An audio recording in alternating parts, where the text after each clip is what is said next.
Udhna academy education trust સંચાલિત શ્રીમતી એમ.જે. મહેતા પ્રાથમિક શાળા તરફથી શ્રીમતી વીણાબેન પટેલ આપ સૌનું હાર્દિક સ્વાગત કરું છું. વિદ્યાર્થી મિત્રો, આપણે ધોરણ 6માં સંસ્કૃત વિષય શીખી રહ્યા છીએ. મિત્રો, આજે આપણે ચિત્રપદાની 1 તેમજ ચિત્રપદાની 2 જોઈશું. ઓકે, સૌપ્રથમ છે ચિત્રપદાની 1. અહીં ચિત્રો આપેલા છે અને એની નીચે એના સંસ્કૃતમાં નામ આપ્યા છે. આપણે એનો ગુજરાતી અર્થ શું થાય તે જોઈશું. આ બધા જે શબ્દો છે એ અકારાંત પુલ્લિંગી શબ્દો છે.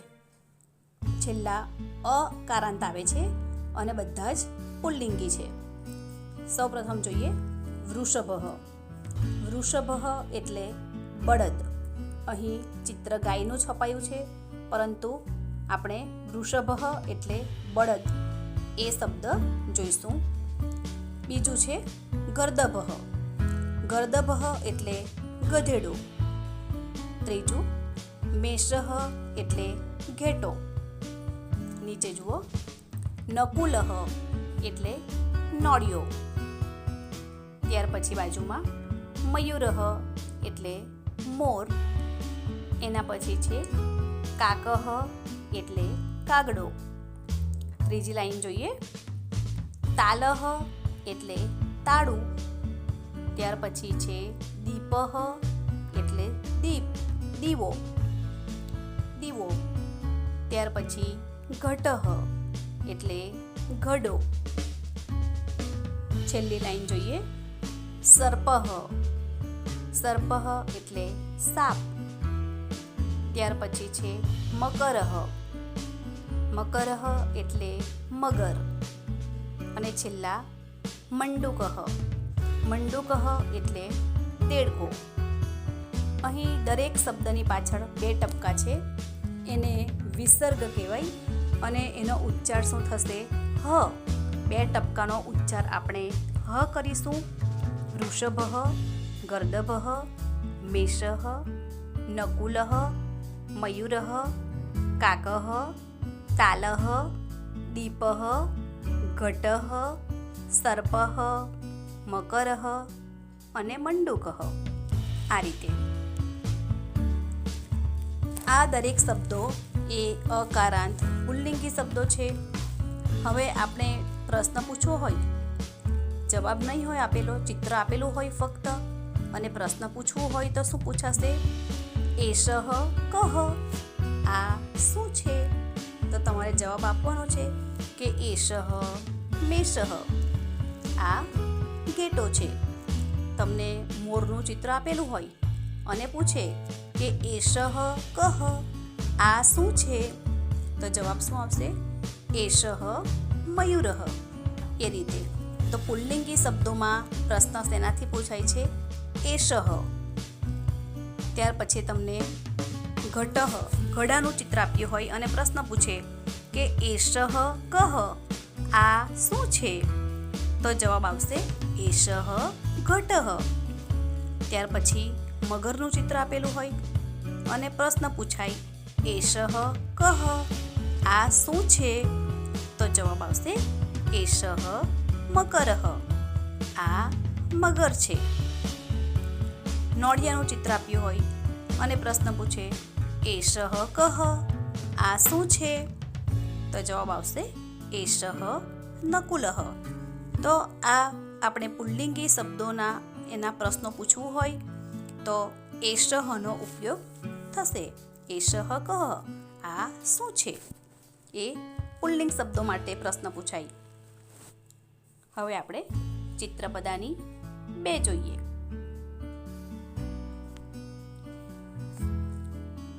સૌપ્રથમ છે પહેલી લાઈનમાં પહેલો શબ્દ બાલિકા. બાલિકા એટલે છોકરી. બીજું છે ઉત્પીઠિકા એટલે ટેબલ અથવા મેજ. ત્રીજું ચિત્ર લતા. લતા એટલે વેલી. બીજી લાઈન જુઓ, સ્થાલિકા એટલે થાળી. ત્યાર પછી પુષ્પધની એટલે ફૂલદાની. એના પછી જુઓ શાટિકા એટલે સાડી. શાટિકા એટલે સાડી.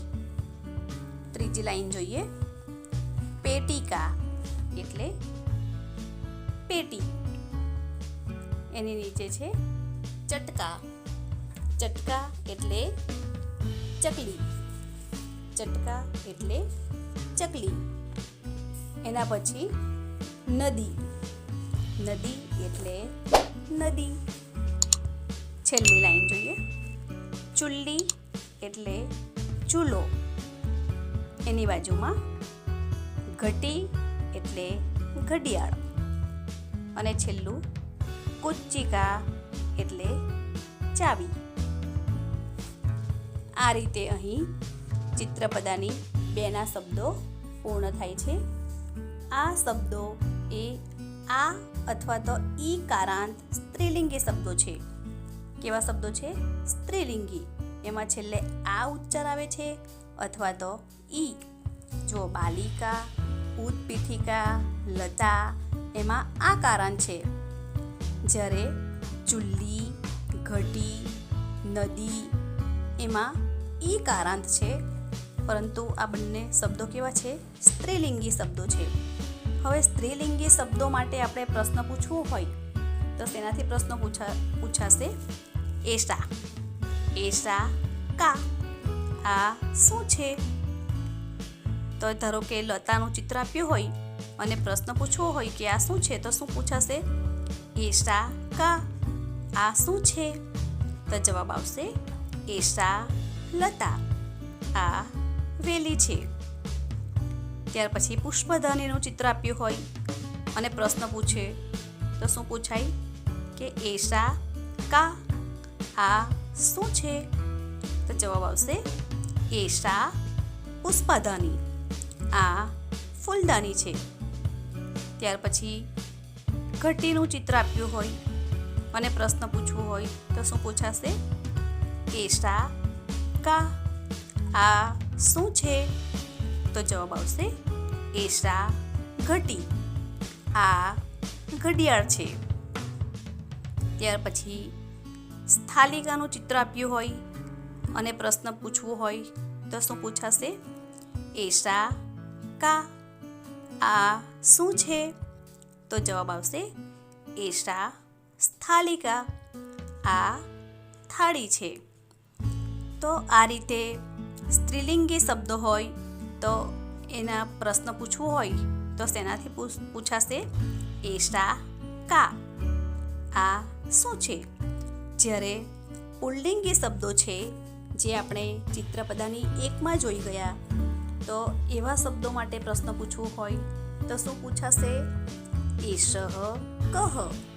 આ શું છે? પુલ્લિંગી શબ્દો માટે એષઃ કહ એ પ્રશ્ન આવશે. જ્યારે સ્ત્રીલિંગી શબ્દો માટે એશા કા એવો પ્રશ્ન પૂછાશે અને એના જવાબમાં આપણે યોગ્ય શબ્દો લખીશું, જેમ કે એશા નદી, એશા પુષ્પધની, એ રીતે. તો વિદ્યાર્થી મિત્રો, તમને ચિત્રપદાની 1 અને 2 એના શબ્દોના અર્થ સમજાઈ ગયા હશે. આ શબ્દોના અર્થ હું તમને વોટ્સએપ પર મોકલું છું.